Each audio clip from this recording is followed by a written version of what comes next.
Par l'équipe de la rédaction du groupe SGI Média et les consultants, c'est le rendez-vous phare pour éclairer votre lecture de l'info. La tribune de l'actualité plus, du lundi au vendredi, de 9h15 à 10h45 sur Chérie FM Guinée. La tribune de l'actualité plus, de 9h15 à 10h45 sur Chérie FM Guinée.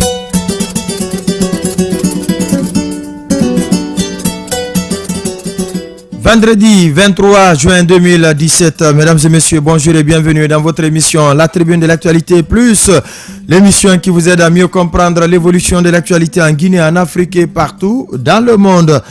Incendie à la pharmacie centrale de Guinée, vous le savez, il était survenu le samedi passé. Le feu a consumé plusieurs cartons de produits pharmaceutiques. Quel est aujourd'hui le bilan de cet incendie et quelles sont les dispositions prises par la direction générale pour faire l'état des lieux et assurer la relance rapide de la PCG? Son directeur général est déjà en ligne. C'est bien Moussa Konaté. Et puis comme invité ici dans ce studio sur ce plateau, Dr Ibrahima Souri Diallo, il est le coordinateur général du bloc de l'opposition constructive BOC. Avec lui, il sera question de son clash avec les membres de la troisième dynamique de l'arrêt de la Cour constitutionnelle sur le code électoral, de la menace par l'opposition de la reprise des manifestations politiques et de son avenir politique. Pourquoi pas du prix qu'il vient de recevoir, le prix Justice Marquez 2017. Dr Ibrahima Souri Diallo, bonjour. Bonjour, monsieur Condé. Daouda Mohamed Kamara, bonjour. Bonjour Aboubacar Condé, bonjour à notre invité, à nos auditeurs et téléspectateurs. La mise en onde est assurée par Yamoussa Silla côté radio, au niveau de la télévision, assurée par Alassane Diallo et toute son équipe, composée ce matin de Kadia Touré et Sekou Touré ici. Micro-présentation Aboubacar Condé. Il est déjà en ligne, Dr Moussa Konaté, il est le directeur général de la PCG, la pharmacie centrale de Guinée. Allez-y, Daouda Mohamed Kamara, pour la première question. La tribune de l'Actu Plus, l'invité. Docteur Moussa Konaté, bonjour. Oui, bonjour. Vous êtes le directeur général de la pharmacie centrale de Guinée. Un incendie s'est déclaré, c'était le week-end dernier. Dites-nous aujourd'hui quel est l'état des lieux, parce qu'on nous apprend que beaucoup de médicaments sont partis en cendres. Oui, effectivement, le bilan, on peut de parler de bilan, et ce qui est important à dire, c'est qu'il y a eu le contenu de 2 magasins qui ont pris feu. Malheureusement, rien n'a pu être sauvé. Les produits donc, les questions, ce sont les ARV. Ces ARV étaient dans 4 endroits, 3 magasins et 2 conteneurs frigorifiques. Le contenu de conteneurs frigorifiques, heureusement, n'a pas été touché. Et le contenu du 3e magasin a pu être sauvé. Et à ce jour, nous sommes en train de faire l'analyse des stocks disponibles par rapport aux besoins des structures de soins. Alors, nous sommes à ce niveau-là et je puisse quand même me rassurer que quelques ruptures qui effrayent pas mal de gens, très fort heureusement, a été écartée parce que il s'est trouvé qu'on avait fait des distributions à l'intérieur du pays. Il y a des stocks excédentaires qui sont en train d'être rendus Conakry. Et puis, il y a eu aussi certains partenaires qui se sont mobilisés pour rendre des stocks disponibles. Alors, à côté bilan, c'est ce qu'on peut dire sur l'incendie actuellement. D'accord. Alors, l'autre inquiétude qui a aussi été beaucoup suscitée, vous en avez parlé tout à l'heure, c'est autour des ARV. Qu'en est-il exactement aujourd'hui? Est-ce que la peur qui était exprimée par qui s'était emparée de la cité, est-ce que aujourd'hui ces ARV sont en sécurité? Oui, en termes de disponibilité pour couvrir les besoins urgents à ce niveau, il n'y a pas de souci. Nous avons reçu, à titre d'exemple, une commande de l'hôpital Donka hier, avant-hier, et cette commande va être livrée ce matin, et parce que l'hôpital Donka couvre l'espace commande d'une façon mensuelle, et les autres centres commandent d'une façon trimestrielle, d'autres bimensuelles. Alors, l'hôpital Donka va être livré ce matin, c'est là où il y a beaucoup de grands nombres. Et puis, il y a certains sites qui sont couverts par MSF qui vont continuer aussi à recevoir normalement des stocks sans problème.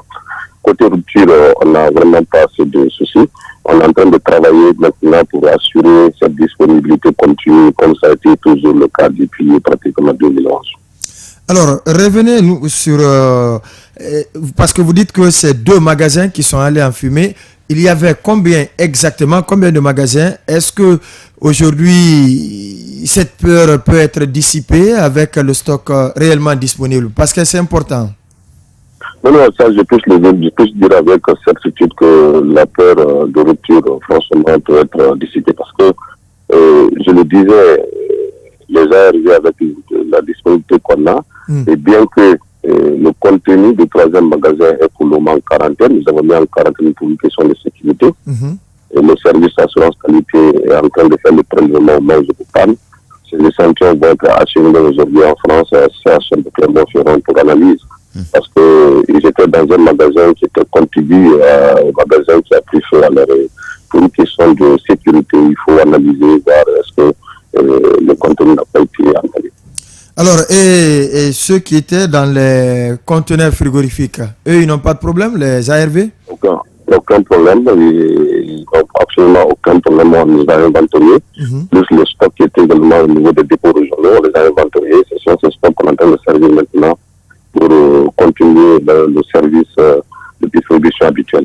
Mais le fait de ramener les stocks à l'intérieur, est-ce que ça ne peut pas aussi entraîner un autre effet au niveau de ces endroits? Non, ce sont les stocks qui étaient dans nos dépôts régionaux. Nous appelons ça les stocks de prépositionnement. Mais il se trouve que en dehors des dépôts régionaux, il y avait des stocks suffisants au niveau des sites. Parce que nous avons fait 2 distributions. La première distribution, c'était en mars dernier, c'était pour une couverture de 6 mois. Nous avons fait une deuxième distribution en juin au niveau de certains centres, notamment les centres de 3 régions. Alors, c'était encore pour 6 mois. C'est-à-dire donc, il y a même du surstock sur certains sites parce que, compte tenu du nombre de patients pris en charge et la quantité envoyée, il y a des surstock. Mais cette question va être réglée après en commun accord avec le programme national de lutte contre le sida et le CNLS. Mais les stocks qui se trouvent en tout positionnement au niveau des dépôts régionaux, nous sommes en train de les rallier au niveau de Conakry et pour pouvoir continuer le service de façon continue. Au niveau de la capitale. Les 2 magasins sont, pour quelqu'un qui connaît le site de la pharmacie centrale, c'est en bas de votre bureau. Pourquoi là-bas? C'est une question de sécuriser davantage ces ARV ou quoi? Non, vous savez, pour celui-là qui connaît un peu la PCG, dès qu'on rentre, le bloc administratif est à l'étage et tout au long du page, ce sont les magasins. Et pourquoi les ARV? La question est intéressante parce que vous savez, les ARV exigent des conditions particulières de conservation. Alors, les ARV et certaines catégories d'antipalus sont souvent stockés dans les magasins où on contrôle la température 24 heures sur 24. Il doit y avoir la fraîcheur 24 heures sur 24.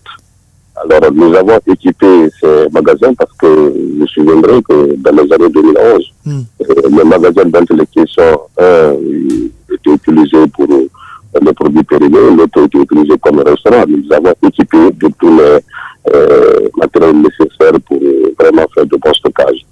Alors, aujourd'hui, ces 3 magasins tellement que nous avions de stock ont été réservés pour les ARV, les antipalus, mais du fait qu'il y avait beaucoup de stock d'ARV, ça a permis de faire déplacer les antipalus dans un autre magasin qu'on a aménagé. Alors, ce sont les produits sur lesquels nous devons beaucoup parce qu'on ne peut pas les mettre au même endroit que les autres produits. Le climatiseur est en fonction 24 heures sur 24, la température relevée à tout moment, et à tout moment, on recevait les instructions des institutions internationales pour voir est-ce que ça répond aux normes, ça répond pas aux normes. C'est ça surtout, une question de sécurité et une question également de fiabilité des données qu'on pourrait obtenir de ces produits-là. Oui. Alors, peut-être la dernière question. Est-ce qu'à date, vous avez pu situer au moins la source de cet incendie? Non, à ce niveau, on n'a toujours pas identifié parce que les services de sécurité sont en train de faire des enquêtes. L'assureur aussi est en train de faire des enquêtes. Le DG était passé aussi en train de faire des investigations. Il y a des investigations à tous les niveaux. Et ce qu'il faut retenir, c'est que l'incendie a été vraiment un sinistre, il faut le dire. Et aujourd'hui, nos services ont repris. Et parce que tout simplement, nous avons pu sauver toutes les données des gestions. Parce que le premier magasin qui a pris feu, juste en dessus, c'était la salle informatique où il y avait tous les serveurs, la mémoire de la pharmacie centrale de Guinée. Ouais. Dès qu'on est arrivé dans les environs de 22 heures avec la fumée et la flamme, les collègues ensemble ont bravé le feu pour aller sauver cet outil informatique et pour nous très important. Alors à ce jour, toutes les données des gestions de la pharmacie centrale de Guinée sont remises en fonction. D'accord. Nous avons la mémoire et même le dernier camion qui a été chargé ce vendredi qui devrait partir le samedi à 5h du matin, le bordel de livraison de ce dernier camion existe. C'est-à-dire donc tous les documents de gestion électroniques et copies physiques sont disponibles. Alors ça pour nous c'était fondamental parce que l'incendie, ce qu'il faut éviter au maximum, c'est de faire disparaître les traces. Les traces. Alors tous les documents sont là. Oui. À ce jour, la base de données est toujours mise en interconnexion parce que la pharmacie centrale de Guinée a fait une gestion partagée et nous sommes en interconnexion avec tous les dépôts et ça a repris et ça a rassuré davantage les partenaires de la fiabilité de la gestion de la pharmacie centrale de Guinée.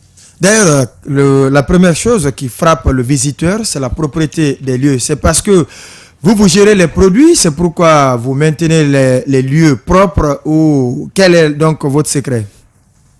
Non, vous savez, en matière de gestion de structures pharmaceutiques, il faut savoir que ce que nous gérons sauve les vies et ça ne devrait pas poser de problème. Et cela exige un certain nombre de principes de propriété. La pharmacie, c'est la propriété.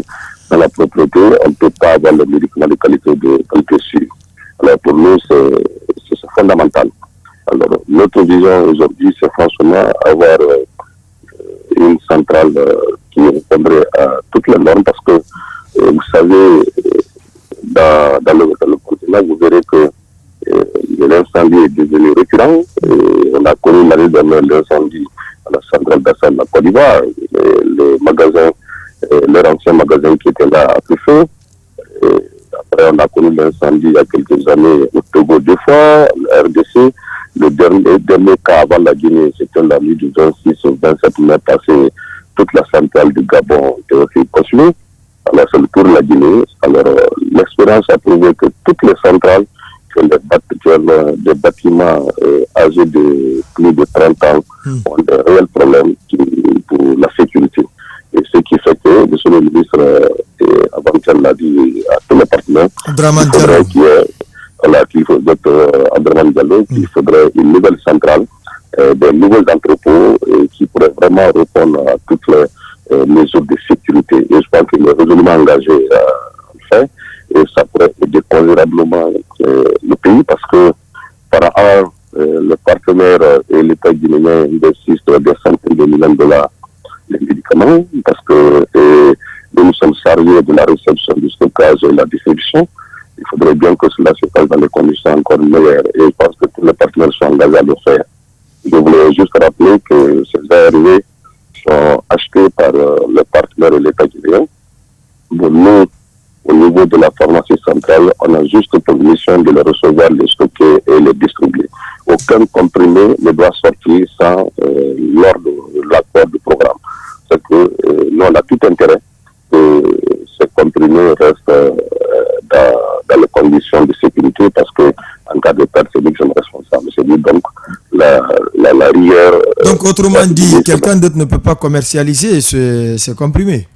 Non, ce sont les produits gratuits. Même ceux qui utilisent savent que les produits sont gratuits. Ça dit donc que ce ne sont pas les médicaments commercialisés, pas du tout. Pas du tout. C'est gratuit et tout le monde est dans tous les pays presque.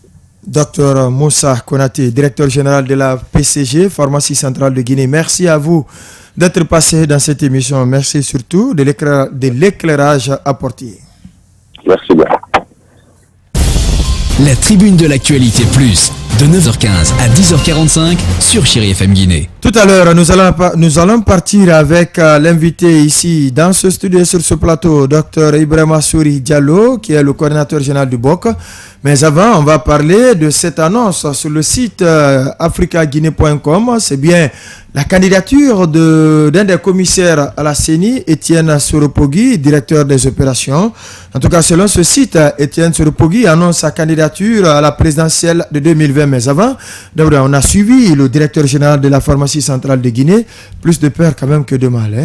Oui, je crois que c'est un soulagement parce que déjà, on avait beaucoup peur par rapport à certains médicaments de grande sensibilité, comme les ARV, que ces médicaments partent aujourd'hui en fumée. Ça avait beaucoup inquiété beaucoup de populations, mais cette assurance que nous donne le directeur général, je crois que c'est un ouf de soulagement. Et il faut déjà se dire que les patients vont rester encore en sécurité et il n'y a pas de problème, il n'y a pas de souci à se faire.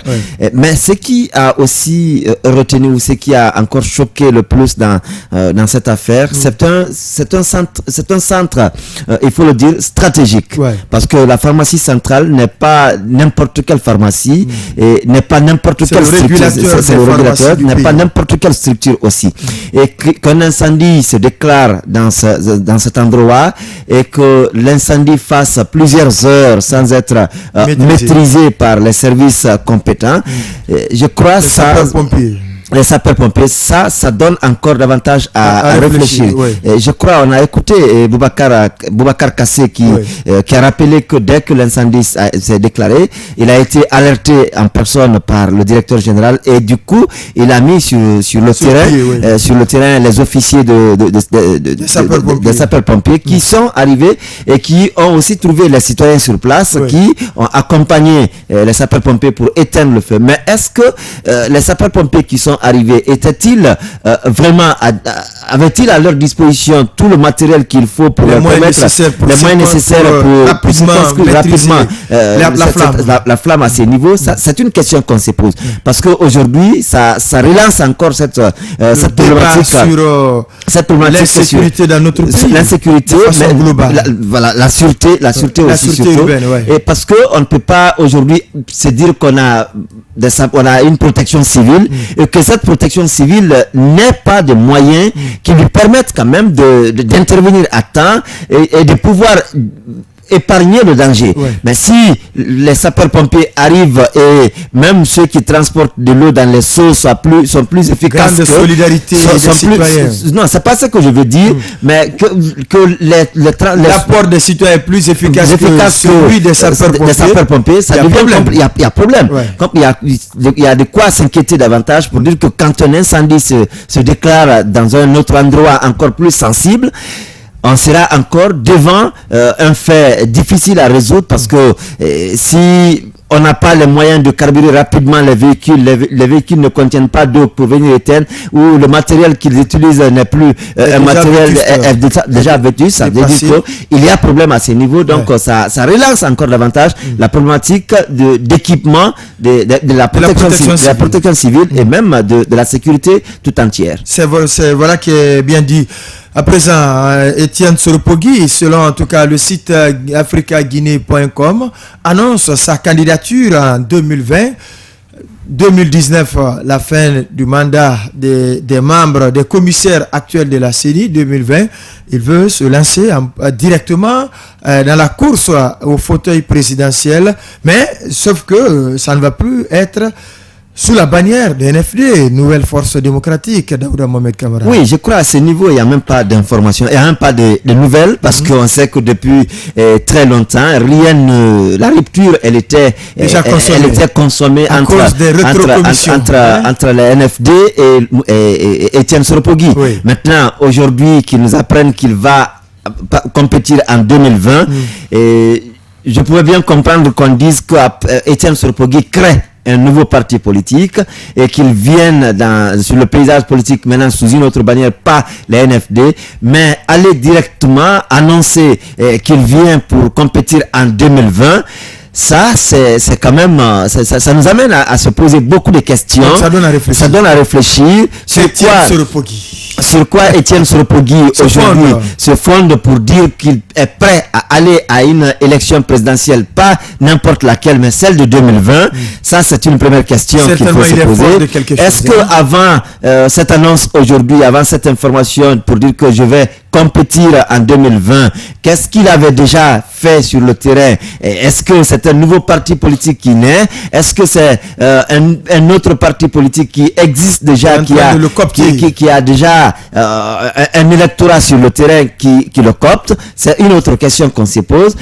Mais de l'autre côté, parce qu'aujourd'hui on sait que dans notre pays, pour faire la politique, je ne parle pas de la politique verbale, mais la politique de mobilisation d'électeurs, il faut avoir des moyens. Ouais. Et si les moyens, un matelas financier bien solide. Il faut avoir un matelas financier bien solide. Si vous n'en avez pas, ça veut dire que vous arrivez. Tout le temps qu'il a fait à la CENI, il est en train d'économiser.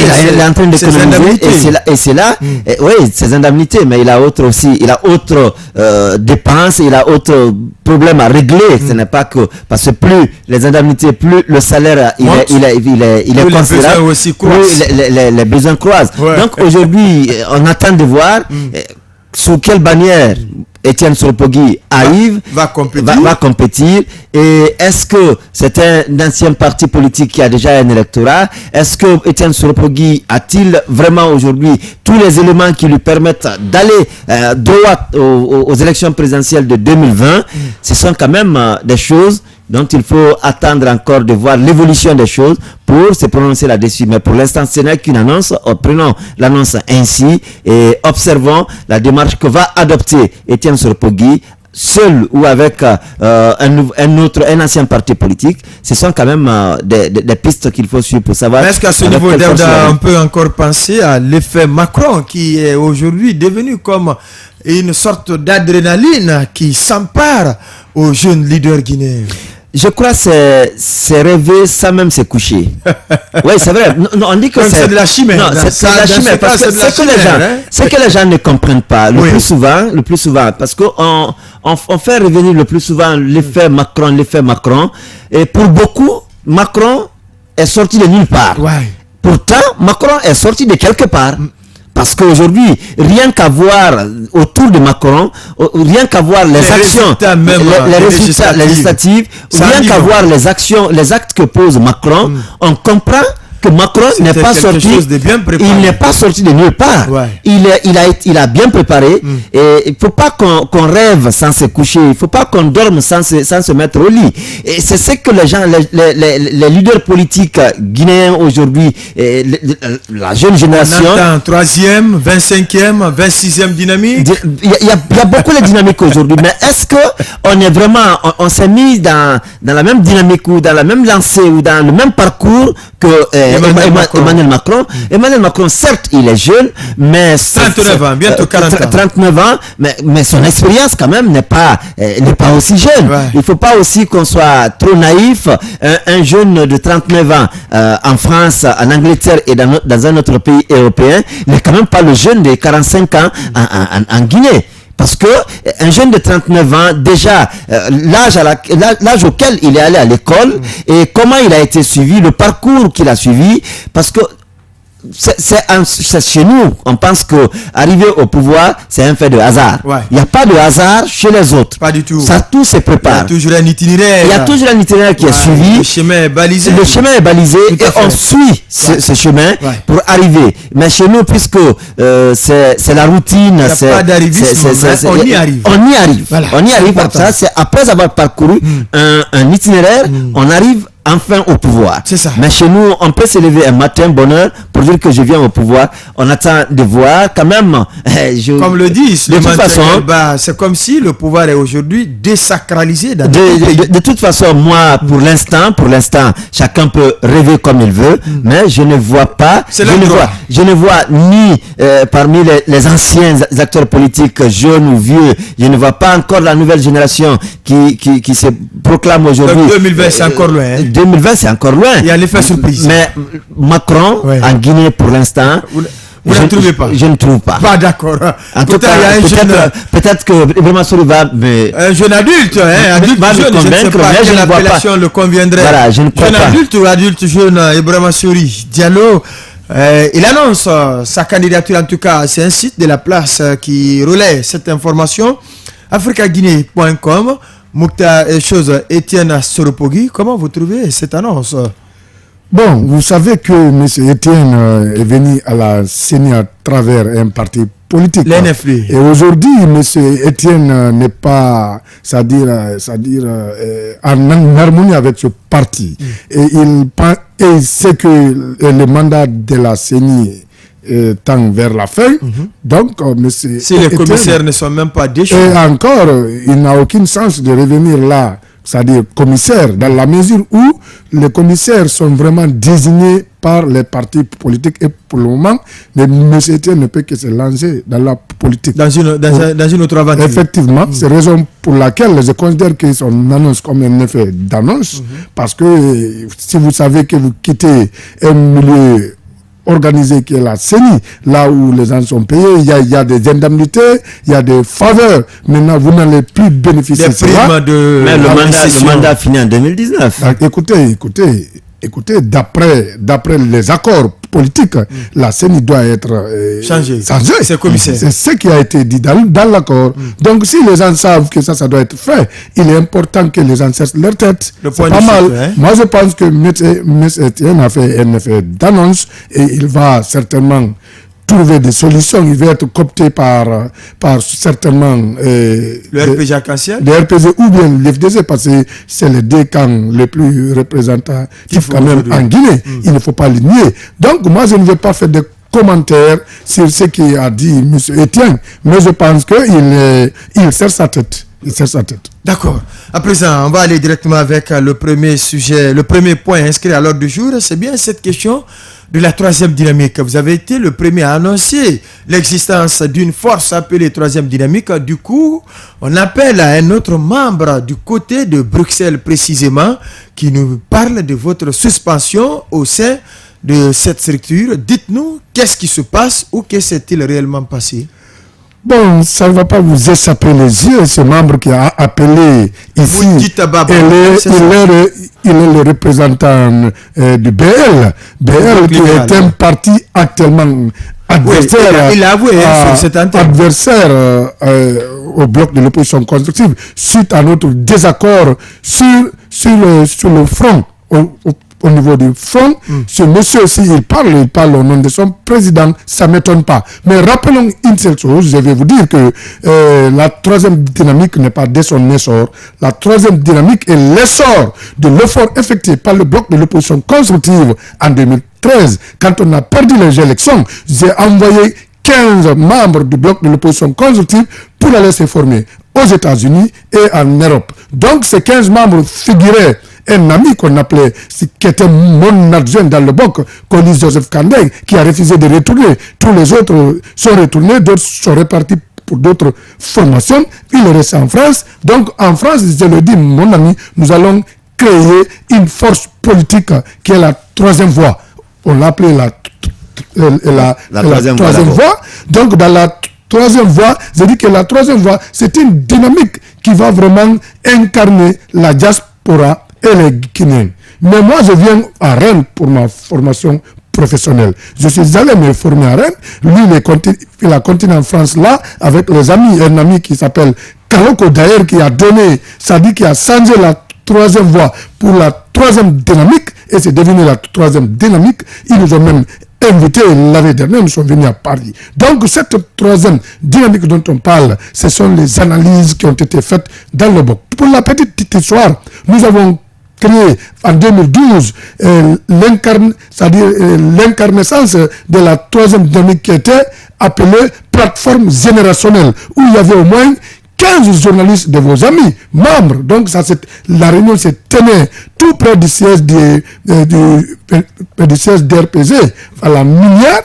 On avait à l'époque objectif, c'est de mettre en place une génération qui allait naître à partir du mandat du professeur Alpha Condé pour que la troisième génération vienne au pouvoir en 2015. C'était ça l'objectif. Mais vu que nous étions, il y avait trop de politique, il y avait la société civile, la politique, et on n'a pas pu continuer l'œuvre. Mais l'œuvre n'a pas été. C'est pourquoi, quand la troisième dynamique, ils ont voulu que ça voit le jour, et les gens savent que j'ai réussi à mettre en place ici, en Guinée, c'est principalement connu, il sait que j'ai mis en place ici un bloc de l'opposition constructive qui a fait vraiment son œuvre en Guinée. Malgré qu'on n'a pas eu de députés, mais on a été un bloc très organisé. C'est pourquoi Koli a demandé qu'on m'informe afin que je puisse vraiment mettre en place l'unité de la troisième dynamique en Guinée.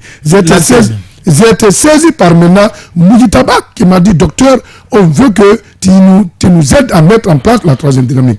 J'ai dit, je vais essayer de faire mon mieux, mais actuellement, je gère une ONG qui est prisonnier sans frontières, je n'ai pas le temps, mais je vais me battre. Je ne fais qu'exploiter mes volontaires de prisonniers sans frontières et quelques membres de mon parti, et plus d'autres jeunes journalistes, à savoir SEC, pour que ceux-ci viennent constituer le premier groupe de la troisième dynamique.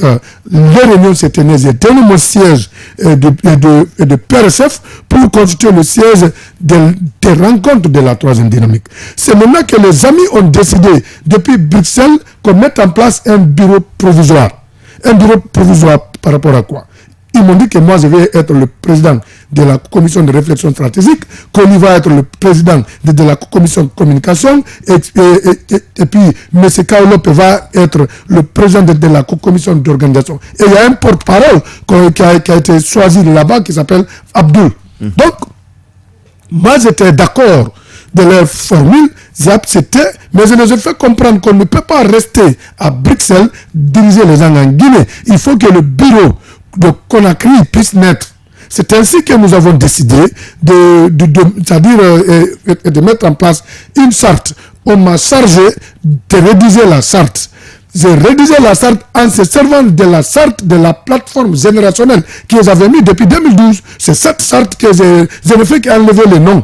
Plateforme, j'ai mis. On appelle ça remplacement des lettres par leur valeur. Par leur valeur. Règle de 3. Copier-coller. Copier-coller. Ouais. Donc j'ai pris ma charte là, je l'ai directement transmis dans la troisième dynamique. Ça a été accepté. Mais nous n'avons pas encore validé parce que la validation d'une charte, c'est lorsque les gens apposent leur signature. Ouais, donc ça n'a pas été fait. Donc, et ils disent maintenant que c'est de venir, moi, à l'Assemblée générale qui devait se tenir la 4e réunion de la troisième dynamique, de venir valider le bureau qu'on a mis en place par téléphone. J'ai dit, je ne pourrais pas du tout le faire, dans la mesure où les gens ne vont pas me comprendre, et je ne serai pas démocrate. Et que s'ils envoient la réunion, c'est-à-dire en réunion, la plénière sera souveraine. Cette plénière a décidé qu'il faut qu'il y ait élection. S'il n'y a pas élection, ils ne vont pas nous accompagner. C'est ainsi que la réunion a eu des difficultés ce jour, donc j'ai décidé de suspendre le point validation des commissions. J'ai suspendu cela, j'ai continué la réunion. Les amis ont estimé que depuis Bruxelles, que vraiment j'ai fait un complot pour les enlever à leur poste. C'est ainsi qu'ils disent que je suis suspendu. J'ai dit, mais écoutez, vous n'avez pas de kilos pour moi me suspendre à quelque chose qui n'est même pas né. Pour moi, tant qu'on n'a pas les instances de la troisième dynamique, tant que on n'a pas, c'est-à-dire la charte signée. Moi-même, je ne suis pas membre d'abord parce que je n'ai pas apposé ma signature à quelque chose. Donc, pour moi, il n'y a pas d'abord la troisième dynamique à la phase de naissance. Oui. Donc, par conséquent, c'est une structure qui, à la phase de naissance, personne n'a le kilo de sanctionner qui que ce soit. Alors, personne n'a le kilo, comme vous le dites, ce sont vos termes de sanctionner qui que ce soit. Certes, la troisième dynamique est un embryon, est en naissance. Maintenant, aujourd'hui, quel est votre statut vis-à-vis de cette troisième dynamique? Quelle est votre position vis-à-vis de cette troisième dynamique? Oh, parce que les autres disent que vous êtes exclu. Non, écoutez. Ou suspendu. Non, écoutez. Exclure, suspendu, dans la troisième dynamique, il n'y a qu'à lire la charte. J'ai mis la charte sur l'internet. Il n'y a pas de suspension. Il n'y a que l'exclusion pure et simple dans la troisième dynamique. Donc, ça dit que les gens ne connaissent même pas lire. Dans la charte, on ne peut pas se servir d'une charte, d'une structure qui n'est même pas reconnue juridiquement. Donc, la charte qu'on a mis en place, c'est une charte qui doit se servir des personnes, c'est-à-dire des structures qui sont agréés. En principe, la troisième dynamique n'existe pas en tant que structure de la République de Guinée, mais c'est un ensemble de structures agréées qui sont venues fédérer. Par conséquent, la SART n'a pas besoin d'agrément. Mais pour un peu répondre à votre question, je ne suis pas pour le moment partisan de la troisième dynamique, parce que je n'ai même pas fait engager mon parti, parce que quand je dois venir en tant que parti, donc je ne suis pas prêt d'engager mon parti à la troisième dynamique, dans la mesure où c'est une structure qui est pour le moment qui est composée de jeunes cadres des partis politiques. Et moi, je suis un leader. Je rappelle que je suis le seul leader politique qui a accepté de venir faire un travail dans la troisième dynamique. J'ai envoyé mes cadres. Colis Joseph Kandé, c'est un cadre de mon groupe politique, vous le savez. Mais Koli Kandé, comme vous le dites, Joseph Koli Kandé, aujourd'hui, il semble être très bien engagé, très bien en mouvement avec la troisième dynamique, parce que la dernière fois, on l'écoutait sur une radio de la place depuis Paris, je crois. Effectivement, c'était notre œuvre à deux.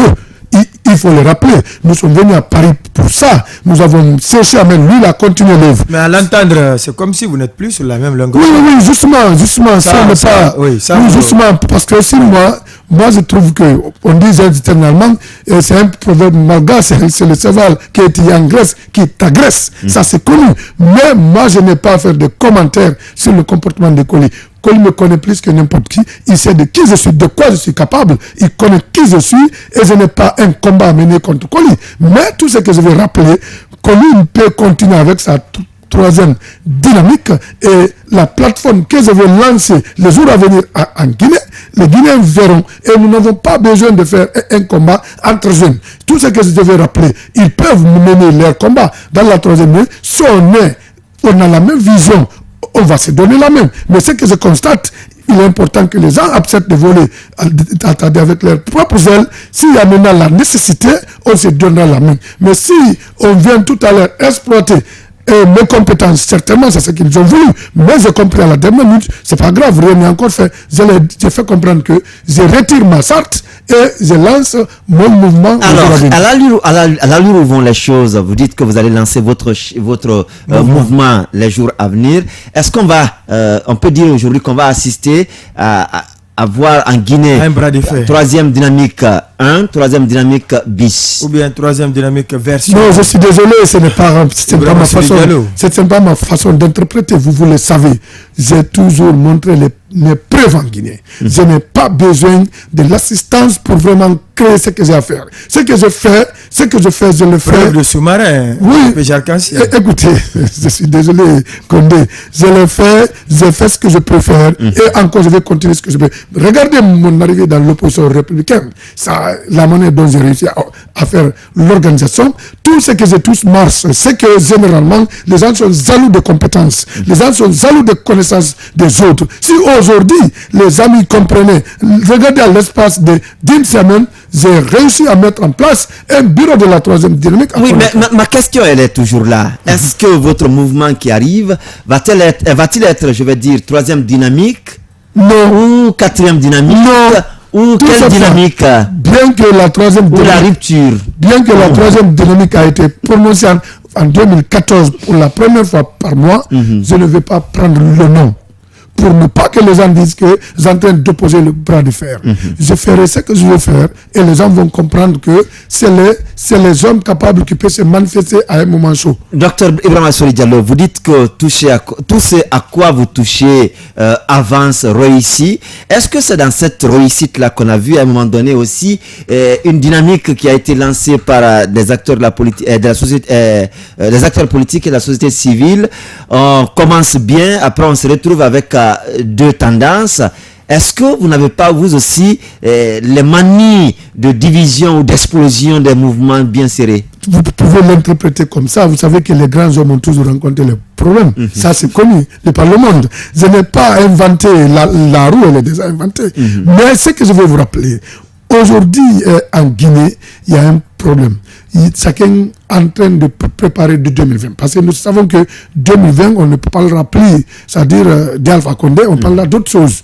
Donc, si on doit parler d'autres choses, chacun veut que ça soit lui. Chacun veut que ce qu'on doit préparer, ça soit lui. Même s'il est conscient que sa force ne lui permet pas d'être celui-là. C'est pourquoi il faut une réorganisation. Il faut c'est-à-dire une réorientation stratégique de la jeunesse guinéenne.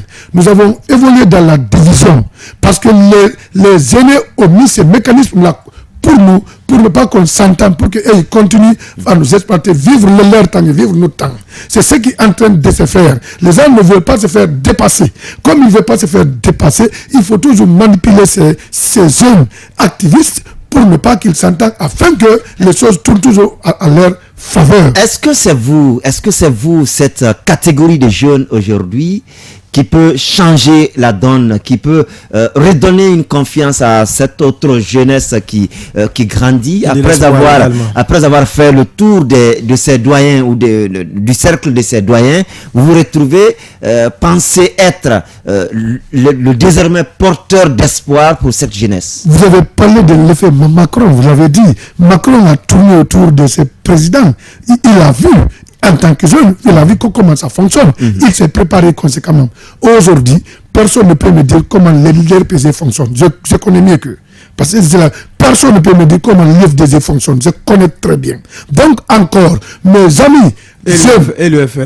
Bon, l'FR... Je connais bien. L'FR, j'ai été le directeur des alliés de l'FR, un parti que je trouve bien. Voilà un peu. Donc, il est important de rappeler que si aujourd'hui on avait obtenu l'expérience à travers de ces aînés, on ne peut pas se passer d'eux. On peut les exploiter pour vraiment changer ce pays. Ouais. C'est ma politique à moi. Il fallait le connaître. Vous ne vous passez pas d'eux, mais vous faites des préférences parmi eux. Aujourd'hui, le RPG, vous ne conjuguez plus, ça c'est calé.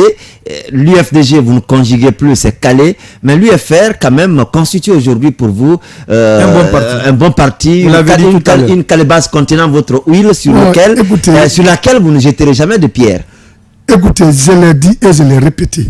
Je ne vais jamais engager un combat contre l'UFR. L'UFR ne m'a jamais fait du mal. L'UFR a accepté la démocratie quand on était ensemble. Nous avons perdu l'élection, ils ont fait leur choix politique. Je ne me retrouvais pas là-dedans, je suis resté en dehors. Donc il n'y a rien d'animosité. Mais quand vous prenez les RPG, nous avons combattu, nous avons pris le pouvoir ensemble en 2010. Et le RPG a préféré de ne pas du tout partager le pouvoir avec nous. Nous avons estimé qu'on ne pourra plus continuer avec eux. Parce que l'affaire de pouvoir, c'est le partage. Vous ne venez pas pour vraiment dire que je t'accompagne pour ne rien avoir. Donc, à l'IFDG, nous sommes venus pas en alliance, mais on est venus dans l'opposition ensemble. Mais tout ce que j'ai regretté là, c'est parce que la démocratie n'a pas été respectée par le système de fil. Il n'a pas voulu partager, c'est-à-dire les positionnements avec nous. Donc nous avons estimé qu'il n'y a pas eu de démocratie dans la prise de décision. On s'est éloigné. Mais nous ne sommes pas du tout en guerre. Et je précise qu'il n'y a pas de guerre entre l'IFDG et moi. C'est parce que nous n'avons pas la même vision de voir la Guinée. C'est pourquoi je me suis éloigné. Donc je ne me suis pas éloigné également pour ne plus revenir. Parce qu'il est le chef de file et nous sommes censés se reprendre. Surtout qu'avec les 500 millions. Effectivement. Non. Ah, mais vous l'avez dit, effectivement. C'est pas ça, monsieur Condé. Mesdames et messieurs, vous êtes bien dans votre émission La Tribune de l'Actualité Plus, le dernier numéro de la semaine. Et l'émission reçoit pour vous ce matin Dr Ibrahima Souri Diallo. Il est le coordinateur général du bloc de l'opposition constructive. Avec lui, nous sommes en train de discuter sur un certain nombre de points, notamment la troisième dynamique. On va d'ailleurs aborder le deuxième inscrit à l'ordre du jour, c'est bien l'arrêt de la Cour constitutionnelle sur le projet de loi qui a été transmis à son niveau. Comment vous avez trouvé cette sentence de la Cour constitutionnelle? Bon, c'est regrettable pour moi, mais je ne peux pas faire le commentaire d'une décision de justice. Ce qui est intéressant de savoir, la Cour constitutionnelle, c'est un arrêt sans recours. Et si c'est un arrêt sans recours, à moins qu'on passe par les juridictions supranationales. Mais je pense que cette procédure aussi ne donnera rien, comme nous le savons. C'est la raison pour laquelle on n'a que nos yeux pour pleurer et que nous allons accepter cette décision de justice sans faire de commentaires. Mais nous allons quand même procéder à faire, c'est-à-dire nos démarches auprès de la population maintenant. C'est la population qui doit faire de votre sanction par rapport à ceux-là qui les ont retiré leur droit, l'unique droit qui les restait dans le processus électoral à la République de Guinée. Nul n'était que c'est-à-dire ce dialogue, cet accord, ce fameux accord qui a engagé le retrait des droits des citoyens à élire librement leurs responsables dans le quartier. On n'allait pas être devant cette situation. Mais aujourd'hui, la situation reste plus bloquée qu'avant. Parce qu'aujourd'hui, nous sommes devant une situation où il y a eu l'arrêt de la Cour, mais à cet arrêt, rien n'est encore fait. C'est pourquoi je vais inviter personnellement le chef de file de l'opposition à convoquer les états généraux de l'opposition. Si les états généraux de l'opposition ne sont pas du tout convoqués, le chef de file aura des difficultés parce qu'ils vont encore donner la connotation comme si c'est l'un des seuls qui veulent manifester en Guinée. Parce qu'actuellement, les partis politiques sont vraiment dispersés. Et celui dans le dialogue doit avoir, c'est-à-dire le droit de regrouper ces partis. Et s'il n'arrive pas à le faire, ça sera une erreur, voire même une faute politique, parce que l'opposition ne doit pas être enterrée en Guinée. Nous avons Est-ce que Cellou Dalein Diallo a-t-il exprimé cette volonté d'éclater ou de diviser l'opposition dès lors qu'il sait que c'est lui le chef de file de l'opposition, sa grandeur maintenue, c'est avec lui bien sûr cette file de l'opposition derrière lui? Il avait consommé depuis 2016, là où il y a eu explosion à l'interne, il y a eu 12 partis sur 17 qui ont quitté la table. Alors 12 partis sur 17, ça va rester 5. Pour moi, démocratiquement, c'est Cellou Dalein allait comprendre que non, je ne vais pas laisser 12 partis politiques partir. Mais il ne l'a pas fait. S'il ne l'a pas fait, certainement il y a des gens qui sont en train de le tromper à côté parce qu'il est en train de se servir de sa majorité pour se remplir les poches devant ses Touréa. Ça c'est connu. Maintenant, aujourd'hui, qu'est-ce qu'on doit faire? C'est de sauver. Ce n'est pas à citer quelqu'un. Non, mais c'est facile d'accuser. Dans l'air sans. Voilà, si vous accusez sans preuve, je vous assure devant monsieur. Bon, je n'ai pas accusé, je ne fais qu'énumérer ce que je sais. Mais je veux quand même vous rappeler. Si vous le savez, dites-nous. Ce que je vais vous dire, tout simplement, monsieur Cellou Dalein Diallo, il est victime d'une trahison auprès de ses propres collaborateurs. Qui sont ses collaborateurs? Collaborateurs aujourd'hui. Jean-Marc Téléano. Attendez, j'ai dit quand je dis ses collaborateurs, non, écoutez. Non, mais ils sont les collaborateurs de son propre parti. Il faut de M. Fofana. Attention. Je peux aller? Allez-y. Merci. Ouais, mais il faut qu'on en trouve. Hein. Quand on qui parle, sont ces collaborateurs quand on parle les 5 partis politiques qui sont restés autour de l'IFDG par rapport à cet accord politique, ne devait pas accepter que 12 partent et qu'il reste 5. Donc la démocratie n'était pas respectée. En principe, c'est donc ce sont ces 5 partis qui profitent. Non, quand je dis ça, ça ne peut être que ces 5, je n'ai pas cité, mais je vais vous dire tout simplement, ces 5 partis politiques, ils savent effectivement que la démocratie veut dire que c'est l'avis de la majorité. Attendez, M. Condé. Oui, mais il faut qu'on en cite. Je n'ai pas besoin de citer. Ouais, mais il faut éclairer les mais quand je vous dis que c'est ce qui se passe, supposons aujourd'hui que la Cour constitutionnelle rejetait cet accord. C'était autre chose. C'était quoi? C'était autre chose, pas parce que déjà on allait nous donner raison. Comment on vous a donné tort donc? Non, oui, on ne nous a pas donné raison, là, il faut le reconnaître. On ne nous a pas donné raison. Bien qu'il y a une ambiguïté sur les points. Déjà, le point 2, il n'y a pas eu de commentaire dans la décision de la Cour constitutionnelle. Donc, il y a toujours des zones d'ombre qui se planent sur l'arrêt.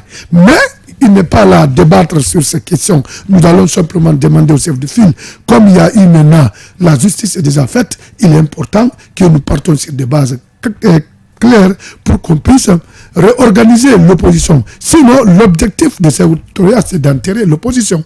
Et nous ne sommes pas du tout d'accord qu'on enterre l'opposition vivante. Nous n'allons pas du tout accepter cela. C'est-à-dire l'ampleur pour nous d'exister et de voir l'IFDG et les autres partis membres de l'opposition toujours en harmonie. Moi, j'ai claqué à la porte parce que je ne voyais pas la légalité. Maintenant que la justice a fini de trancher, je n'ai pas de dents contre l'IFDG. On peut se reprendre. Surtout que le chef de file doit bientôt commencer à toucher ses émoluments. Je n'ai pas dit ça. Vous voulez faire partie Moi, je pense que ça, c'est son argent à lui et à son cabinet. On n'a pas besoin... Ouais, mais si vous faites partie du cabinet... Non, je suis de l'opposition. Ouais, mais de l'opposition, hein, vous pouvez être de l'opposition et faire partie du cabinet. Quand je suis de cabinet, c'est pas pour venir me remplir le poste, c'est pour prendre le fonds là, l'exploiter pour faire le combat. C'est pour faire le combat. L'argent là est destiné au chef de file. Quel type de combat? Le combat politique. Ah, d'accord. Combattre pour qu'on ait le pouvoir en 2020. Politique. Comment on peut vous donner de l'argent pour que vous ayez la force de combattre le pouvoir? Mais c'est ça aussi la force. C'est pourquoi le poste de cette chef de file a été accrédité. Alors, à ce jour, parce que les questions ne cessent de surgir, l'opposition, on estime qu'elle est carrément morte aujourd'hui. Non, s'il y a une opposition, c'est l'UFDG, et après l'UFDG, rien d'autre. Je ne suis pas d'accord avec vous. L'UFDG seul constitue la majorité de l'opposition. Mais l'UFDG a ses branches dans l'opposition, ses ramifications, dont le bloc de l'opposition constructive, dont tant d'autres, quand vous prenez le RRD, quand vous prenez le PISG, quand vous prenez, c'est-à-dire le parti... des partis dont les noms ne disent pas grand-chose au Guinéen. Vous minimisez quelque chose. N'oubliez pas, seulement le bloc a impulsé les élections législatives en 2013 quand même. Mais ne minimisez pas les partis. Même si vous n'avez aucun depuis. On n'a pas eu, mais c'est grâce à nous qu'il y a eu élection. Parce que les gens ne voulaient pas. Voilà. Pendant ce temps, l'opposition républicaine maintient sa menace de redescendre dans les rues juste après le Ramadan. Et nous sommes à 2 ou 3 jours de la fin du mois saint. Est-ce qu'à votre avis, avec cet arrêt... Au début, on parlait de la mise en exécution des points contenus dans l'accord. Aujourd'hui, on parle de la cherté de la vie, on parle de la malgouvernance, on parle beaucoup d'autres choses. Est-ce qu'il n'y a pas un changement de manteau à votre avis? D'agenda. Moi, je pense que le pouvoir en place est en train de jouer sur le temps, en train de jouer avec l'opposition. Ils ont fait tout pour que cet accord soit accepté pour encore calmer l'opposition républicaine, je vais préciser. Alors, le pouvoir ne peut se replier que dans les objectifs de manifestation. C'est pourquoi je n'étais pas d'accord avec la manifestation, vu que le pouvoir ne peut se plier qu'à la manifestation. Lorsque la manifestation est annoncée, j'accompagnerai cette manifestation et je ferai la stratégie de cette manifestation de ma manière, parce que le pouvoir, on a compris, c'est pas pour satisfaire, c'est-à-dire le respect de la Constitution, mais c'est pour jouer avec les gens. Sinon, on n'allait pas accepter que personne sait que après le mois de carême, l'opposition a manifesté, ils vont sortir, et maintenant, on dit bon, sortez l'accord, validez l'accord, l'accord est validé. Après, maintenant, c'est l'affaire de l'indemnisation. Les commerçants sont là, ils ne sont pas indemnisés. Il y a des problèmes, c'est-à-dire la recomposition de la CENI. Moi, je vois les jeux de ce pouvoir. Ils ne veulent pas du tout satisfaire la demande de l'opposition. Ils veulent jouer avec l'opposition. C'est pourquoi je vais intervenir publiquement, qu'on se prépare conséquemment pour maintenir les manifestations dans les lieux publics. Il est intéressant parce que Alpha Condé ne se plie que à la manifestation. Mais vous n'êtes pas dans la manifestation. Non, écoutez. Vous n'êtes pas dans le mot d'ordre. Vous n'êtes plus dans l'opposition républicaine. Non. Est-ce que vous avez est-ce que vous avez à côté votre plan vous aussi? Voilà, c'est ce qui ne soit pas de l'opposition républicaine. Donc ça veut dire qu'on va assister à des séries de manifestations de gauche à droite. Il fallait poser cette question tout simplement. Alors, expliciter. Ce que je voulais vous dire par là, l'opposition républicaine a planifié, a programmé des marches. Nous allons programmer pour nous, mais associés à l'opposition républicaine, parce que nous avons tous les mêmes objectifs maintenant. C'est fini.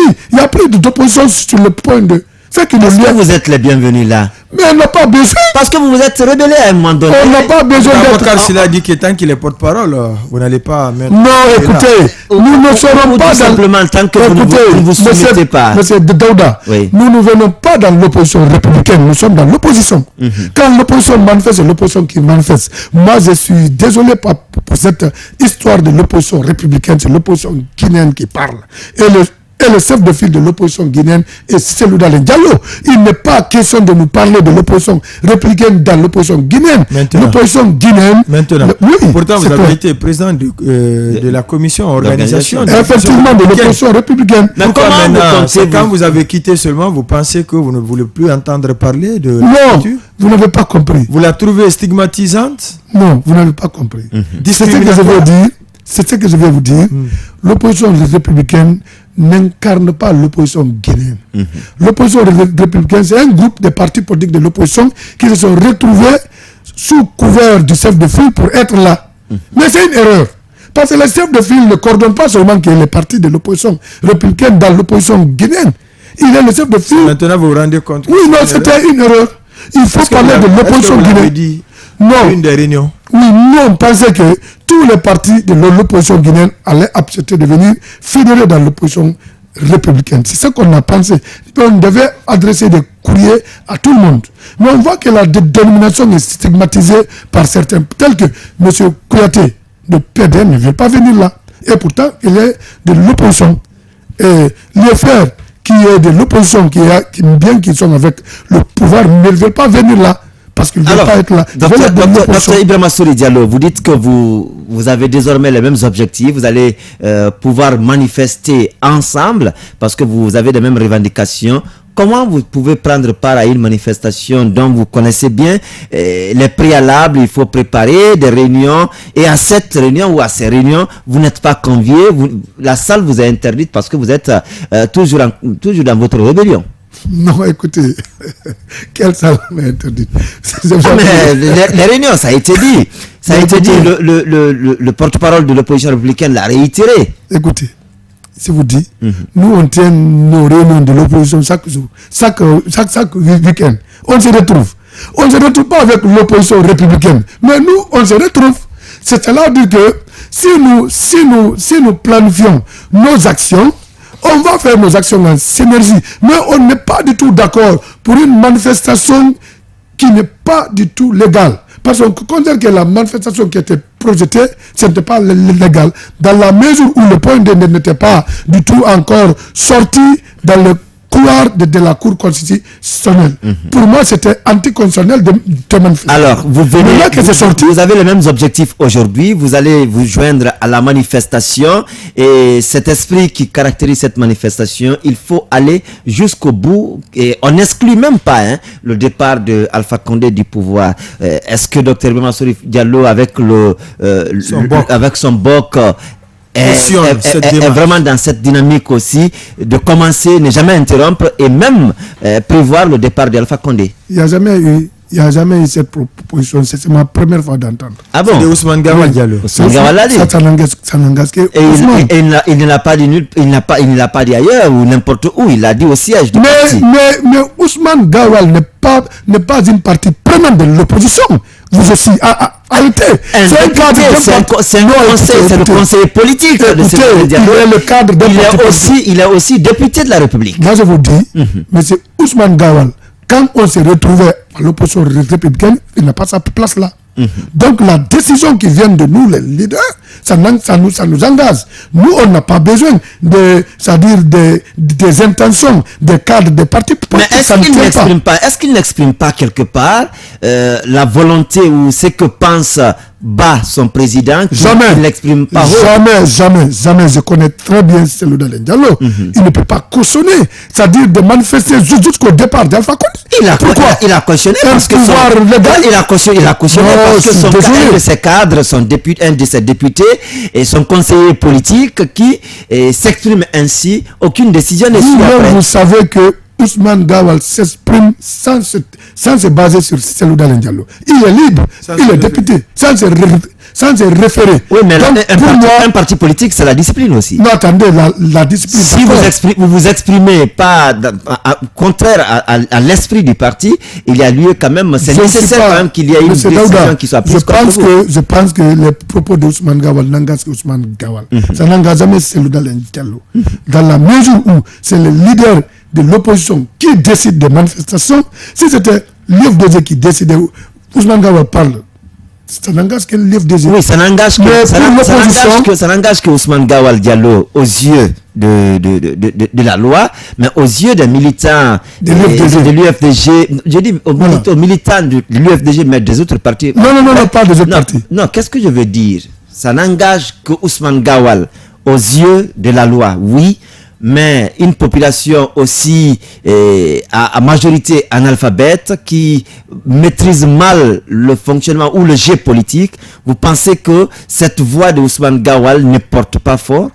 Non, pour moi, ça ne portera pas du tout fort, dans la mesure où Cellou Dalein n'a pas cautionné. Parce que Cellou Dalein n'a pas fait une déclaration confirmée, ce que Gawal a dit. Encore pas une déclaration pour condamner. Voilà, effectivement. Pour condamner. Effectivement. On dit qui ne dit mot consent. Consent, d'accord. Ça, maintenant, c'est un débat à l'interne de l'FDC. Ça n'engage pas du tout nous, les partis de l'opposition. Donc, en clair, vous allez certes aller avec l'opposition en manifestation, mais pas quand même avec la volonté de faire partir Alpha Condé. Jamais. Ce n'est pas notre objectif. Notre objectif est de faire respecter le droit. Est-ce que la cohabitation va être facile ou saine? Vous allez cohabiter dans la manifestation. On n'a pas besoin, c'est-à-dire de continuer une manifestation qui n'est pas sur la voie légale. Si ce n'est pas légal, moi, Dr Diallo, je ne serai pas là. Quand on m'a demandé de présider... Si on vous appelle. Attendez-moi. Quand j'ai présidé... pas. Écoutez-moi, M. Daouda. Quand j'ai présidé la commission d'organisation de l'opposition républicaine, j'ai exigé que je rencontre le gouverneur de la ville de Conakry pour ensemble qu'on en parle de la sécurité des marcheurs, de la sécurité de l'organisation.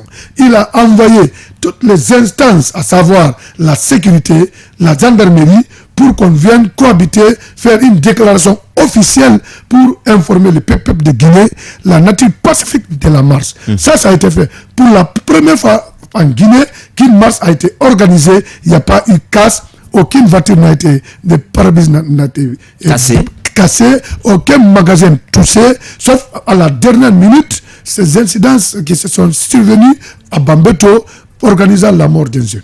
Alors, je vais vous dire tout simplement que nous n'avons pas du tout à participer à une marche qui va engager la violence et c'est-à-dire immaîtrisable dans ce pays. Nous allons pousser l'autorité à respecter la loi. Si la loi n'est pas respectée, nous continuons jusqu'au respect de la loi. Mais pas jusqu'au départ du président de la République. De cet incident survenu du côté de Bambeto, à ce niveau, vous nous avez expliqué que c'est en ce moment, vous avez mis un point de désaccord avec l'UFDG parce que vous avez voulu engager une action en justice. Bien sûr, on vous a dit non.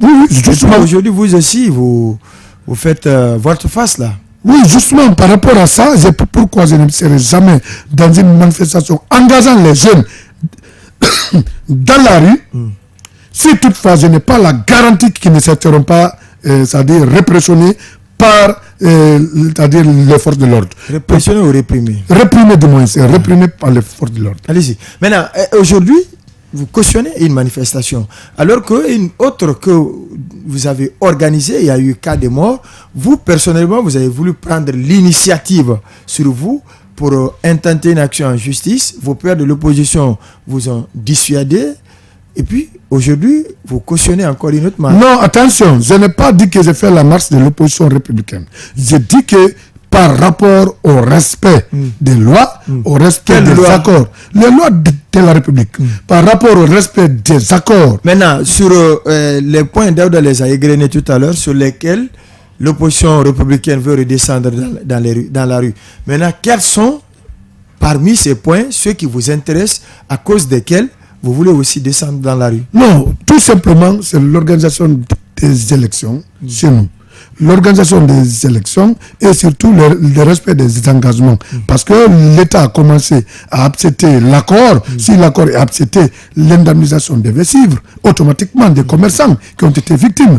Automatiquement, on devait revoir aussi le problème lié à la CENI. On devait également revoir le code électoral, c'est-à-dire on devait faire une révision auprès de la liste aussi électorale. Mais si tout ça n'est pas encore en ligne par rapport au temps qui nous reste, la CENI jusque-là n'a pas encore statué sur la question de l'organisation des élections locales. Cela veut dire quoi? Cela veut dire qu'il y a des manquements et nous sortons, c'est justement par rapport à ces commerçants-là, par rapport à l'organisation des élections, mais pas par rapport... Est-ce que ça va être des manifestations simultanées, concordantes ou séparément? Nous allons dévoiler quand on va se retrouver, quand on va réorganiser. Nous, les membres de l'opposition guinéenne. Voilà. Mais et si l'opposition républicaine ne vous accepte pas? Ils n'ont pas besoin, on n'a pas besoin d'être accepté par l'opposition républicaine. Ils sont libres de sortir, on est libre de sortir. Mais les réunions préparatoires se tiennent au QG de l'FDG. C'est ce que vous pensez. Non, mais c'est là-bas. Mais c'est la réunion de l'opposition républicaine qui se tient là. Oui. Daouda. Pas la réunion de l'opposition. Ce qui n'est pas aujourd'hui avec Cellou-Dalein Ndiago. Effectivement, regardez, Kouyaté se retrouve là-bas. L'IFR se retrouve de l'autre côté. Le BOC avec ses partis se retrouve là.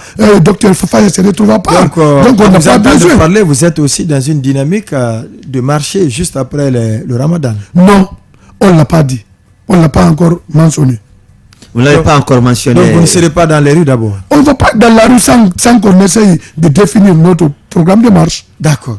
Maintenant, on va aborder le dernier point. C'est ce prix que vous venez d'obtenir. Ça s'appelle prix lauréat. Oui, ça pouvait être avant-dernier point. Il y a un autre point, c'est bien. C'est cette discussion à l'Assemblée nationale avec les députés dont les émoluments vont aller de 15 millions désormais à 30 millions selon le règlement intérieur. Le contenu du nouveau règlement intérieur. C'est très dangereux de voir dans le pays, on ne cherche qu'à améliorer son budget, ses fonds pour se remplir les postes. Il faut que les gens arrêtent. Les députés de la République, j'ai écouté cela, j'ai entendu qu'ils veulent maintenant des voitures, ils veulent avoir des passeports. Les privilèges pour les enfants, tout ça. Alors, il faut faire de sorte que, désormais, quand les élections, les dates arrivent en Guinée, chacun va chercher à être député. Ce n'est pas ce qui est intéressant. Ils sont là pour représenter le peuple. Il ne faut pas que, à travers aujourd'hui, l'Assemblée là, pas parce qu'on a vu que le chef de file doit obtenir 500 millions par mois, le président de la République a 1 milliard et quelques par jour. La présidence vient bien à 1 milliard et quelques par jour, et que le bureau de l'Assemblée nationale. Donc moi je suis désolé de voir ces pratiques-là. Et que les députés, ils devaient comprendre qu'ils ne sont pas à l'Assemblée pour s'enrichir. Ils sont là pour vraiment représenter le peuple. Ils sont là pour représenter le peuple et je suis désolé d'apprendre ce qu'ils ont appris, mais quand même les députés, ils doivent le mettre dans les conditions, mais il ne faut pas qu'ils essayent, c'est-à-dire de dépasser ce qu'on n'a jamais vu en Guinée, quand même. Donc en Guinée, les gens sont tellement pauvres, si on donne à une seule personne 30 millions par mois, et les fonctionnaires qui travaillent, les anciens, personne n'est payé 5 millions de mois. Le professeur à l'université prend 3 millions 500. C'est grave. Comparativement à ses pairs des autres pays de la sous-région, c'est compliqué quand même. Vraiment compliqué. Alors, votre prix que vous venez d'obtenir, c'est le prix lauréat Justice Marquez.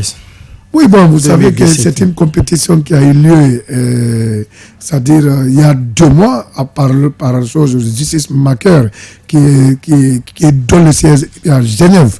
Donc Justice Maker a lancé la compétition. Justice Maker. Voilà, c'est une compétition qui intéresse tout le monde, même vous pouvez compétir.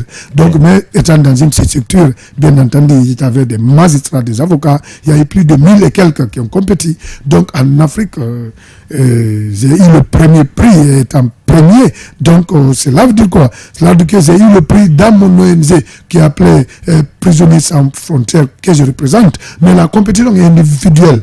Donc, la compétition étant individuelle, avoir un prix. Je ne suis pas magistrat, je ne suis pas avocat qui est encore dans un pays comme la Guinée. Moi, je pense que c'est une fierté pour la Guinée. Donc, j'ai compétit pour la Guinée et j'ai fait la fierté de la Guinée. Je dois venir. Et vous avez compétit sur quoi?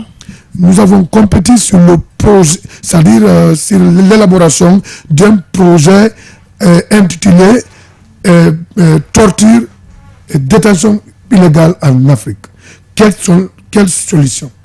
Donc, ce sont ces deux problématiques qu'on a vraiment débattues. Nous avons mis des axes. Il y avait au moins plus de 100 et quelques questions qui ont été là et dont il fallait répondre. Donc, j'ai parvenu quand même à obtenir le premier prix de lauréat 2017 de l'Afrique. C'est là, et c'est parce que je me suis intéressé beaucoup à la justice, je me bats beaucoup dans l'affaire de défense des droits humains en Guinée. Donc ces derniers temps, j'avais un peu mis la politique derrière et je me suis intéressé sur les droits des détenus et la détention illégale en République de Guinée. À présent, on va aller avec les auditeurs et téléspectateurs. Vous qui avez suivi cette émission depuis le début, vous pouvez réagir via les deux numéros du stand, le 666 99 99 30 ou le 666 99 99 31. Le premier est déjà en ligne, Diallo Mamadou Sirajo de Flamadina. Sirajo, bonjour. Bonjour Mohamed Kamara, bonjour M. Abakar Kondé et bonjour à Dr Diallo. Moi d'abord avant tout, permettez-moi de vous féliciter pour tout ce que vous êtes en train de faire pour la République de Guinée et les Guinéens. Je prie le bon Dieu pour qu'il vous garde pour servir la Guinée et les Guinéens. Amen. Et je vous souhaite une bonne fête de Eid al-Fitr par anticipation. Merci. Mais permettez-moi de poser la question à Dr Diallo. Il a dit qu'il n'a pas confiance à l'FDD, idem que le RPG Arc-en-Ciel. Pourquoi il a eu confiance à l'IFR? Aujourd'hui, un parti qui tente à jouer avec le fibre ethnique pour exister. Pourquoi il a confiance à l'IFR? Maintenant, je voudrais parler, permettez-moi de parler de l'Assemblée nationale. Moi, si je suis militant de l'FDD, je suis dessus au plus d'un titre parce qu'il il est parti, Monsieur Diallo Bachir. Bachir, bonjour. Bonjour. Nous vous écoutons. Donc, je remercie votre invité. Bon, j'ai une petite question pour lui parce que moi, à ce que je sache, que l'opposition appartient à tous ceux qui veulent s'opposer au pouvoir. L'opposition devrait assurer le contrepoids du pouvoir. Mais aujourd'hui, l'opposition presque n'existe même pas en République de Guinée. Donc, au lieu de dire qu'on ne l'a pas appelé pour participer, est-ce que lui, il a une fois proposé ou bien est-ce qu'il a une fois écrit aux autres opposants? Voilà, mais l'idée de la question est comprise. Voilà. Est-ce que vous avez une fois proposé aux autres de manifester? Diallo Aboubakar. Monsieur Diallo, bonjour. Oui, bonjour, la grande radio CRFM Guinée. Nous vous écoutons. Permettez-moi de saluer votre invité, je vous remercie beaucoup. Seulement, je vais lui rappeler que c'est pas l'opposition, plus précisément Sendouane qui l'a fait quitter à l'opposition. Comme il a dit que c'est à cause du point de ce point de là qu'il a quitté dans l'opposition. Mais, monsieur le journaliste, je voulais vous rappeler que réellement, monsieur Ibn Sori, il peut venir dans l'opposition sans problème. Non, mais il dit qu'il est dans l'opposition, hein? Pas dans l'opposition républicaine, mais voilà. Dans l'opposition. Oui, il a rappelé qu'actuellement même il peut venir dans les réunions de l'opposition. Est-ce que vous comprenez? L'opposition républicaine. Oui, c'est ça que je dis. Réellement, actuellement même, s'il veut quand même, il peut venir participer à la réunion de l'opposition républicaine. Parce que nous combattons tous le même idéal. Est-ce que vous comprenez? Nous combattons tous pour la conquête du pouvoir. Est-ce que vous comprenez? Voilà, je l'encourage. D'accord. Diallo Mamadou Sirajo qui revient, il a été coupé. Oui, Sirajo, nous vous écoutons rapidement. Oui, même. Oui, en fait, moi je suis trop dessus M. Abakar Kondé de l'Assemblée nationale guinéenne. Parce que moi je suis que ce député-là actuellement, il pense qu'aujourd'hui, Abakar Kondé est en train de sortir de l'argent, il a des milliards à Dubaï. Il est parti. Diallo Amadou Mouktar de Pamelap. Monsieur Mouktar Diallo, bonjour. Amadou Mouktar. Bonjour, monsieur le journaliste, ça fait FM. Nous vous écoutons. Bon, je salue l'invité. Bon, ce qui se demande d'abord, c'est l'opposant guinéen qui doit rester uni pour préserver la démocratie et la paix dans le pays. Parce que chaque jour j'entends l'autre, je parle par là, l'autre, je balance par là. ça n'avance pas l'opposition. Ce qui je demande, docteur Diallo, toutes les oppositions guinéennes, restez unis, donnez la main et main. Docteur Diallo, je demande, la CENI, parce qu'il y a trop de programmes, c'est quelles décisions les oppositions ont prises pour les problèmes de CENI. Merci les journalistes, merci Kanda Abari, merci Sefa, salut tous les journalistes. Merci à vous. Diallo Ousmane. Monsieur Diallo, bonjour. Bonjour, vous allez bien? Ça va, nous écoutons. Oui, bonjour, docteur. Ça fait des années, celui-ci. Je pense bien, des fois, il passe à côté. Parce qu'avant, il était à la mouvance, il soutenait Alpha Condé, il croyait en lui. Finalement, il a quitté, et il soutenait Sidi Touré, et il a quitté. Donc, il vient à côté de ces loups. Allô? On l'a perdu. On l'a perdu, on va aller avec Kalo Ibrahim. Monsieur Kalo, bonjour. Bonjour mes frères journalistes, bonjour à docteur. Nous vous écoutons. Je vous remercie. C'est fait la honte de notre pays, un député qui va demander pour tous ses enfants le passeport diplomatique. Et ça, c'est très grave. Si ce document passe pour même vérifier, c'est-à-dire, mais au niveau de l'Assemblée pour vote, ça va être catastrophique. Les magistrats, on les paye combien? Les magistrats qui ont leur vie qui est en danger, on les paye combien? Au lieu de dire que de défendre le peuple, ils se défendent eux-mêmes. Docteur, j'ai entendu tout à l'heure il parle de PDN. PDN est dans l'opposition, mais pas opposition républicaine. Oui, c'est ça qu'il a dit. C'est ce qu'il a dit. Le téléphone que j'étais en train d'écouter, c'est en train d'entrecouper. Le PDN est de l'opposition, mais pas de l'opposition républicaine. C'est la précision que je voulais donner. Merci beaucoup. Kalo Ibrahim, un autre auditeur en ligne. Allô, bonjour. Bonjour, M. Traoré. Aïe. 666 99 99 30 666 99 99 31. Avant le prochain auditeur, on peut aller déjà avec les premières questions. Oui, pourquoi vous... Puisque vous... On les a déjà, monsieur Bangoura Ibrahima de Anko 5. Monsieur Bangoura, bonjour. Bonjour, monsieur le journaliste. Nous vous écoutons. Et bonjour à votre invité. Je voulais juste tout simplement dire à votre invité que le problème de la Guinée, ce n'est pas un problème générationnel, mais c'est un problème ici de conscience et de l'honnêteté par rapport à la gestion ici de la Guinée. On a vu ici les présidents comme Alassane Ouattara. Alassane Ouattara est venu au pouvoir, c'est un vieux, mais il a bien géré son pays par rapport à d'autres jeunes. Comme si on prend par exemple l'exemple sur Abdoulaye Wade. Abdoulaye Wade a bien géré, puis c'est un vieux lorsqu'il venait au pouvoir. Mais le problème de la Guinée, ce n'est pas un problème ici d'âge, c'est un problème ici de la... Si on prend l'exemple ici, prenez l'exemple sur chose comme on appelle Bantamasso. Mais c'est des Bantamasso qui véhiculent ici des propos haineux alors que c'est des jeunes. Les Moustapha Nité, c'est des jeunes. Ce n'est pas ça qui compte. Il faut seulement souhaiter un président visionnaire comme par exemple Alassane Ouattara, comme Abdoulaye Wade. Et ma question est là. Est-ce que M. Diallo, avec tout ce que vous parlez par rapport ici à votre dynamique, puisque d'abord le dynamique n'est pas d'abord mis en place, il y a d'abord... il a fait trop de tournures, voilà. On va aller avec les questions maintenant. Voilà, la question, vous dites que vous n'avez pas confiance au RPG, à l'UFDG. Pourquoi vous faites confiance à l'UFR, un parti qui aujourd'hui n'utilise que la fibre ethnique? Selon Diallo Mamadou Siradio. Voilà, écoutez, je n'ai pas dit que je n'ai pas confiance à l'UFDG. J'ai dit que j'ai eu des problèmes avec l'UFDG. Je n'ai pas confiance au RPG parce que déjà, j'ai pratiqué RPG, nous avons gagné et on n'a pas pu partager. Donc là, il y a un problème de manque de confiance. Par contre, l'UFDG, je n'ai jamais accompagné l'UFDG. Mais nous avons travaillé ensemble. Maintenant, c'est dans ce travail qu'il y a eu des problèmes. Donc, moi, je pense que l'affaire de confiance au niveau de l'UFDG, je ne l'ai pas prononcée ici et je ne vais pas donner des explications autour de ça. D'accord. Est-ce que vous êtes adressé à l'opposition? Oui.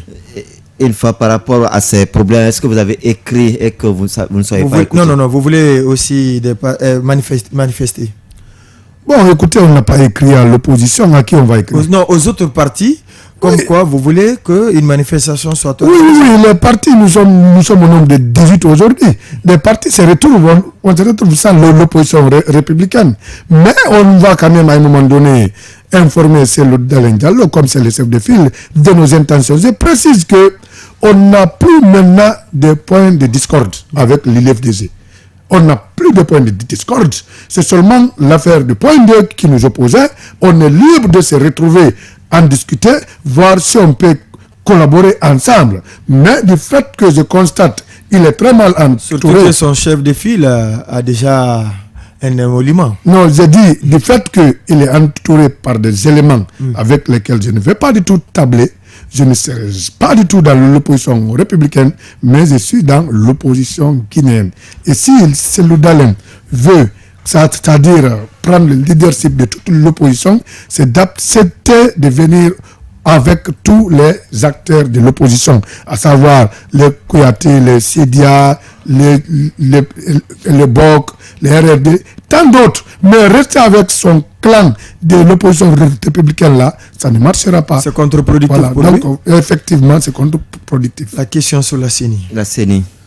Voilà, et en ce qui concerne la CENI, nous avons dit que dans les accords, on devait recomposer la CENI.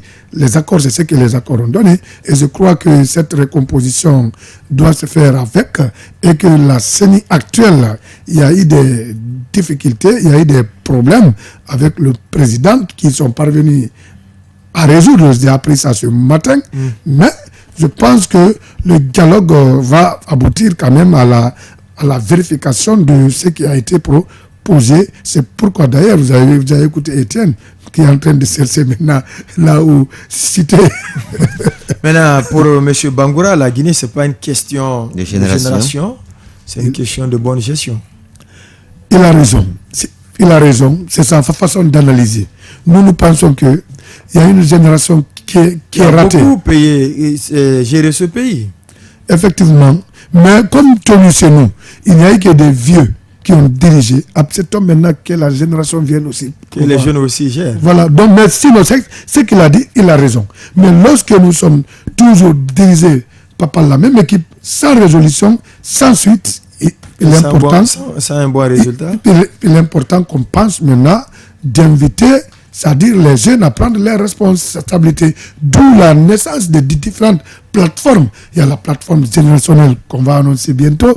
Il y a la troisième dynamique qui est en train de naître. Et il y a aussi d'autres, la troisième voie, tant d'autres structures qui est en train d'évoluer. Et nous pensons, au moment venu, nous allons nous donner la main et conjuguer les mêmes verbes pour apporter un changement pour notre pays. Et c'est ce qui compte. C'est le pays qui compte. Les personnes qui veulent se retrouver à chaque époque, qui ne veulent pas se faire dépasser, ils veulent exister pendant tout le temps, ils doivent vraiment jeter l'éponge. Témoin de plusieurs générations. Voilà, témoin de plusieurs générations. Merci à vous, M. Diallo, d'être passé dans cette émission. Merci à Daouda Mohamed Kamara. Merci à Yamoussa Silla, cabinet Kamara, pour la mise en onde de côté radio. Alassane Diallo et toute son équipe. Sekou Touré, Kadia Touré, Moromo Kamara pour la réalisation côté TATV. La rediffusion, c'est à 22h05 sur Chéri FM et 22h15 sur Africa Today Télévision. Quant à nous, on se reprendra au compte de cette émission à partir de lundi, mais demain samedi, on sera là au compte de l'émission